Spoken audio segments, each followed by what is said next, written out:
ಚಿನ್ನ ಖರೀದಿಸಬೇಡಿ, petrol diesel ಮಿತವಾಗಿ ಬಳಸಿ. ಮೋದಿ ನೀಡಿರುವಂತಹ ಈ ಸಂದೇಶ ಇವತ್ತು ದೇಶದಲ್ಲಿ ಭಾರೀ ಸಂಚಲನ ಮೂಡಿಸಿದೆ. ಯುದ್ಧದಿಂದ ದೇಶದಲ್ಲಿ ತೈಲ ಕೊರತೆ ಉಂಟಾಗಿದೆ, ಮುಂದಿನ ದಿನದಲ್ಲಿ ತೈಲ ಅಭಾವ ಉಂಟಾಗುತ್ತೆ ಅಂತೆಲ್ಲ ಚರ್ಚೆ ಆಗ್ತಾ ಇದೆ. ಆದರೆ ಅಂತಾರಾಷ್ಟ್ರೀಯ ವಿಶ್ಲೇಷಕರು, ಆರ್ಥಿಕ ತಜ್ಞರು ಹೇಳ್ತಾ ಇರೋದೇ ಬೇರೆ. ಮೋದಿ ಹೇಳಿಕೆಯನ್ನ ಬೇರೆಯದ್ದೇ ರೀತಿಯಲ್ಲಿ ವಿವರಿಸಿರೋ ಆರ್ಥಿಕ ತಜ್ಞರು ಆರ್ಥಿಕತೆಯನ್ನ ಸಮತೋಲನ ಮಾಡಲು ಈ ರೀತಿ ಸಂದೇಶ ನೀಡಿದ್ದಾರೆ ಅಂತ ವಿಶ್ಲೇಷಣೆ ನೀಡ್ತಿದ್ದಾರೆ. ಹಾಗಾದ್ರೆ ಚಿನ್ನ ಖರೀದಿಸದೇ ಇರೋದಕ್ಕೂ ದೇಶದ ಆರ್ಥಿಕತೆಗೂ ಇರೋ ಲಿಂಕ್ ಏನು? ಮೋದಿ ಹೇಳಿದ್ದೇನು? ಈ ಕುರಿತ ಕಂಪ್ಲೀಟ್ ರಿಪೋರ್ಟ್ ಇಲ್ಲಿದೆ ನೋಡಿ. ಚಿನ್ನ ಖರೀದಿಸಬೇಡಿ, ಪೆಟ್ರೋಲ್ ಡೀಸೆಲ್ ಮಿತವಾಗಿ ಬಳಸಿ ಎಂದ ಮೋದಿ. ದೇಶದಲ್ಲಿ ಅಭಾವ ಸೃಷ್ಟಿಯೋ, ದೇಶದ ಆಮದು ವೆಚ್ಚ ತಗ್ಗಿಸೋ ತಂತ್ರವೋ? ದೇಶದಲ್ಲಿ ಪೆಟ್ರೋಲ್ ಕೊರತೆ ಇಲ್ಲ ಎಂದ ಕೇಂದ್ರ, ಮೋದಿ ಮಾತಿನ ಮರ್ಮವೇನೋ? क्रूड इन्वेंट्री मेंटेन है, टाइड अप है. हमारी रिफाइनरीज ऑप्टिमम लेवल पर ऑपरेट कर रही हैं. किसी रिटेल आउटलेट पर कोई ड्राई आउट नहीं है. ದೇಶದ ಯಾವುದೇ ಪೆಟ್ರೋಲ್ ಬಂಕ್ನಲ್ಲೂ ತೈಲ ಕೊರತೆ ಇಲ್ಲ ಅಂತ ಕೇಂದ್ರವೇ ಸ್ಪಷ್ಟನೆ ಕೊಟ್ಟಿದೆ. ಮೋದಿ ಹೇಳಿಕೆ ದೇಶದಲ್ಲಿ ಸಂಚಲನ ಮೂಡಿಸುತ್ತಿದ್ದಂತೆ ಕೇಂದ್ರದಿಂದ ಈ ಸ್ಪಷ್ಟನೆ ಹೊರಬಿದ್ದಿದೆ. ಅಲ್ಲಿಗೆ ದೇಶದಲ್ಲಿ ತೈಲ ಕೊರತೆ ಇಲ್ಲ ಅನ್ನೋದನ್ನ ಕೇಂದ್ರವೇ ಸ್ಪಷ್ಟಪಡಿಸಿದೆ. ಯಾಕಂದ್ರೆ ಯುದ್ಧದ ಎಫೆಕ್ಟ್ ದೇಶಕ್ಕೆ ತಟ್ಟಿದೆ, ಪೆಟ್ರೋಲ್ ಡೀಸೆಲ್ ಅಭಾವ ಉಂಟಾಗಿದೆ. ಹೀಗಾಗಿಯೇ ಮೋದಿ ಸಂದೇಶ ಕೊಟ್ಟಿದ್ದಾರೆಂಬ ಊಹಾಪೋಹಗಳು ಹರಿದಾಡ್ತಿವೆ. ಆದರೆ ಅಸಲಿ ಕತೆ ಬೇರೆಯದ್ದೇ ಇದೆ. ಮೋದಿ ಸಂದೇಶದ ಹಿಂದಿನ ರಹಸ್ಯವೇನೋ, ಮೋದಿ ಹೇಳಿಕೆ ಹಿಂದಿನ ಸತ್ಯವೇನೋ ಅನ್ನೋದನ್ನ ತೋರಿಸ್ತೇವೆ. ಅದಕ್ಕೂ ಮುನ್ನ ಮೋದಿ ಹೇಳಿದ್ದೇನು ಅನ್ನೋದನ್ನ ಒಂದ್ಸಲ ತೋರಿಸ್ತೇವೆ ನೋಡಿ. हमें पेट्रोल डीजल का उपयोग कम करना होगा.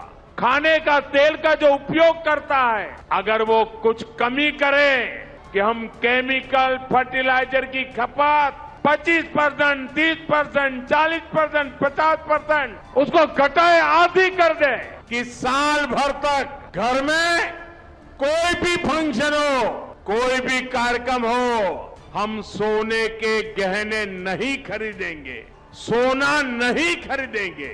विदेशी मुद्रा बचाने के लिए हमारी देशभक्ति हमें चुनौती दे रही है. ಕೇಳಿದ್ರಲ್ಲ, ಇಲ್ಲಿ ಮೋದಿ ನೀಡಿರೋ ಹೇಳಿಕೆ ಕೊನೆಯಲ್ಲಿ ವಿದೇಶಿ ವಿನಿಮಯವನ್ನ ಉಳಿಸಲು ಈ ವಸ್ತುಗಳ ಬಳಕೆ ಕಡಿಮೆ ಮಾಡಿ ಎಂದಿದ್ದಾರೆ. ಹೌದು, ತೈಲ, ಅಡುಗೆ ಎಣ್ಣೆ, ರಸಗೊಬ್ಬರ ಮತ್ತು ಚಿನ್ನವನ್ನ ಭಾರತ ಅಪಾರ ಪ್ರಮಾಣದಲ್ಲಿ ಆಮದು ಮಾಡಿಕೊಳ್ತಿದೆ.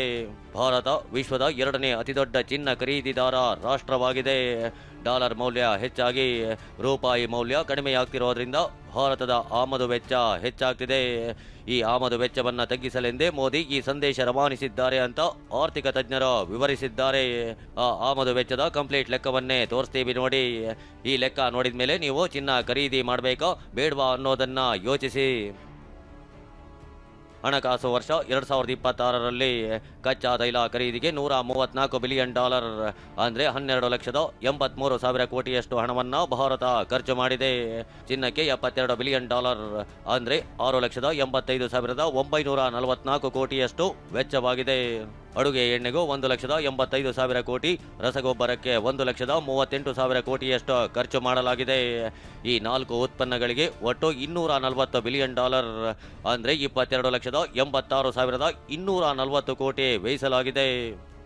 4 ಮೇಜರ್ ಇದನ್ನ ನೀವು ಕ್ರೈಟೀರಿಯಾ ತಗೊಂಡ್ರೆ, ಅಂದ್ರೆ ನಾವು ಯಾವ 4 ವಸ್ತುಗಳನ್ನ ಅತಿ ಹೆಚ್ಚು ಆಮದು ಮಾಡ್ಕೊಳ್ತೀವಿ ಅಂತಂದ್ರೆ, ಒಂದು ಆಯಿಲ್, ಒಂದು ಗೋಲ್ಡ್, ಇನ್ನೊಂದು ಫರ್ಟಿಲೈಸರ್ಸ್, ಇನ್ನೊಂದು ವೆಜಿಟೇಬಲ್ ಆಯಿಲ್. ಈ 4ರಿಂದ ಈ ದೇಶದಲ್ಲಿ $240 ಬಿಲಿಯನ್ ಅಷ್ಟು ನಾವು ಪ್ರತಿ ವರ್ಷ ವ್ಯಯ ಮಾಡ್ತಾ ಇದ್ದೀವಿ.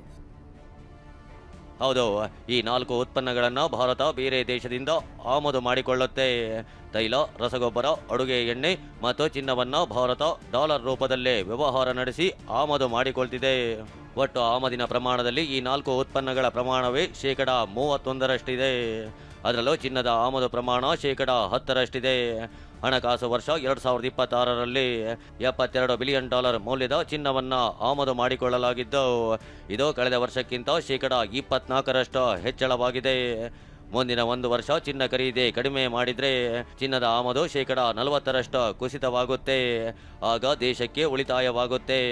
ಸುಮಾರು $25 ಬಿಲಿಯನ್, ಅಂದರೆ 2,38,100 ಕೋಟಿ ಉಳಿತಾಯವಾಗುತ್ತೆ. ಶೇಕಡ 50ರಷ್ಟು ಚಿನ್ನ ಆಮದು ಕುಸಿತವಾದರೆ $36 ಬಿಲಿಯನ್, ಅಂದರೆ 3,42,864 ಕೋಟಿ ಉಳಿತಾಯವಾಗುತ್ತೆ. ಇದು ಕ್ಯಾಡ್ ಅಂದರೆ ಚಾಲ್ತಿ ಖಾತೆ ಕೊರತೆಯ ಅರ್ಧದಷ್ಟು ಆಗಲಿದೆ. ಹೀಗಾಗಿಯೇ ಮೋದಿ ಕಡಿಮೆ ಚಿನ್ನ ಖರೀದಿ ಮಾಡುವಂತೆ ಕರೆ ನೀಡಿದ್ದಾರೆ. ಹಾಗಿದ್ರೆ ಏನಿದು ಕಾರ್ಡ್ ಚಾಲ್ತಿ ಖಾತೆ ಕೊರತೆ? ಈ ಚಾಲ್ತಿ ಖಾತೆಗೂ ಮೋದಿ ಹೇಳಿಕೆಗೂ ಲಿಂಕ್ ಏನು ಅದನ್ನೇ ಹೇಳ್ತೀವಿ ನೋಡಿ. 2026ರ ಅಂತ್ಯದ ವೇಳೆಗೆ ಭಾರತದ ಚಾಲ್ತಿ ಖಾತೆ ಕೊರತೆ ಹೆಚ್ಚಾಗಬಹುದು ಅಂತ ಅಂತಾರಾಷ್ಟ್ರೀಯ ಹಣಕಾಸು ಸಂಸ್ಥೆ IMF ಅಂದಾಜಿಸಿದೆ. ಅಂದರೆ $84.5 ಬಿಲಿಯನ್, ಅಂದರೆ 8,04,609 ಕೋಟಿ ಕೊರತೆಯಾಗಬಹುದು ಅಂತ ಅಂದಾಜಿಸಿದ್ದು.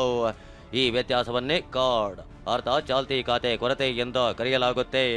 ಸುಲಭವಾಗಿ ಹೇಳಬೇಕು ಅಂದರೆ ಒಂದು ದೇಶ ವಿದೇಶದಿಂದ ಆಮದು ಮಾಡಿಕೊಳ್ಳೋಕೆ ಮೀಸಲಿಡೋ ವೆಚ್ಚವು ರಫ್ತು ಮಾಡೋ ಮೌಲ್ಯಕ್ಕಿಂತ ಹೆಚ್ಚಾದಾಗ ಉಂಟಾಗೋ ಕೊರತೆಯೇ ಚಾಲ್ತಿ ಖಾತೆ ಕೊರತೆ.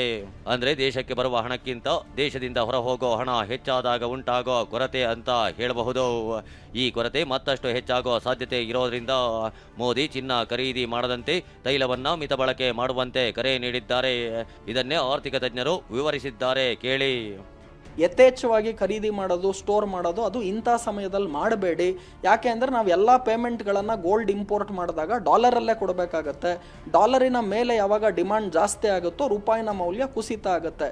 ಈಗ ಮದುವೆಗೆ ನಮಗೊಂದು ತಾಳಿ ಬೇಕು, ಅಷ್ಟನ್ನು ಮಾತ್ರ ಚಿನ್ನ ತಗೊಳ್ಳಿ ಹೊರತು ಗ್ರಾಮ್ ಗಟ್ಟಲೆ KG ಗಟ್ಟಲೆ ಚಿನ್ನ ಖರೀದಿ ಬೇಡ ಅಂತ ಹೇಳ್ತಾ ಇದ್ದಾರೆ.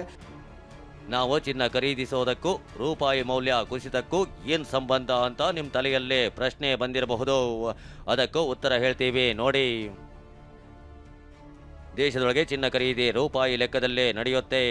ಚಿನ್ನ ಭಾರತದಲ್ಲಿ ಉತ್ಪಾದನೆಯಾಗಲ್ಲ. ಹೀಗಾಗಿ ಬೇಡಿಕೆಗೆ ತಕ್ಕಂತೆ ಆಮದು ಮಾಡಿಕೊಳ್ಳೋ ಭಾರತ ಅಮೆರಿಕನ್ ಡಾಲರ್ ವ್ಯವಹಾರದಲ್ಲಿ ಖರೀದಿ ಮಾಡುತ್ತೆ. ಜನರ ಚಿನ್ನ ಖರೀದಿ ಹೆಚ್ಚಾದಷ್ಟು ಡಾಲರ್ ರೂಪದಲ್ಲಿ ದೇಶದ ಹಣ ಹೊರ ಹೋಗುತ್ತೆ. ಆಗ ದೇಶದ ಬೊಕ್ಕಸಕ್ಕೆ ಬರೋ ಆದಾಯಕ್ಕಿಂತ ಹೆಚ್ಚು ಹಣ ವ್ಯಯಿಸಬೇಕಾಗುತ್ತೆ. ಯಾಕಂದ್ರೆ $1ಗೆ 95 ರೂಪಾಯಿ ಇದ್ದು ಚಿನ್ನ ಆಮದಿಗೆ ಡಾಲರ್ ಲೆಕ್ಕದಲ್ಲಿ ಕೊಡಬೇಕಾಗಿರೋದ್ರಿಂದ ಇದು ಹೊರೆಯಾಗ್ತಿದೆ. ಸುಲಭವಾಗಿ ಹೇಳಬೇಕು ಅಂದರೆ ಒಬ್ಬ ವ್ಯಕ್ತಿಯ ಸಂಪಾದನೆ 50,000 ರೂಪಾಯಿ ಇದ್ದು 60,000 ವೆಚ್ಚ ಬಂದಾಗ 10,000 ಹೆಚ್ಚುವರಿ ವೆಚ್ಚ ಭರಿಸಲು ಎದುರಾಗೋ ಸಮಸ್ಯೆಯೇ ಇದು. ಇದೇ ಸಮಸ್ಯೆ ಈಗ ದೇಶದ ಆಮದು ವೆಚ್ಚದಲ್ಲೂ ಉಂಟಾಗಿದೆ. ಈ ವೆಚ್ಚದ ಎಫೆಕ್ಟ್ ಚಾಲ್ತಿ ಖಾತೆಯ ಮೇಲೆ ಬೀಳುತ್ತೆ. ಇದರಿಂದ ರೂಪಾಯಿ ಮೌಲ್ಯ ಕುಸಿತವಾಗುತ್ತೆ. ರೂಪಾಯಿ ಮೌಲ್ಯ ಕುಸಿತ ತಪ್ಪಿಸಲು ಚಿನ್ನ ಖರೀದಿ ಕಡಿಮೆ ಮಾಡಿ ಅಂತ ಮೋದಿ ಕರೆ ನೀಡಿದ್ದಾರೆ. ನೀವು ಚಿನ್ನ ಖರೀದಿ ಕಡಿಮೆ ಮಾಡಿದರೆ ದೇಶದ ಚಾಲ್ತಿ ಖಾತೆ ಕೊರತೆ ನೀಗಿಸಬಹುದು. ಆಗ ದೇಶದ ಆರ್ಥಿಕ ಸ್ಥಿರತೆ ಹೆಚ್ಚಳವಾಗಿ ಆರ್ಥಿಕತೆ ಸುಭದ್ರವಾಗಿರುತ್ತೆ ಅನ್ನೋದು ಮೋದಿ ಮಾತಿನ ಅರ್ಥ.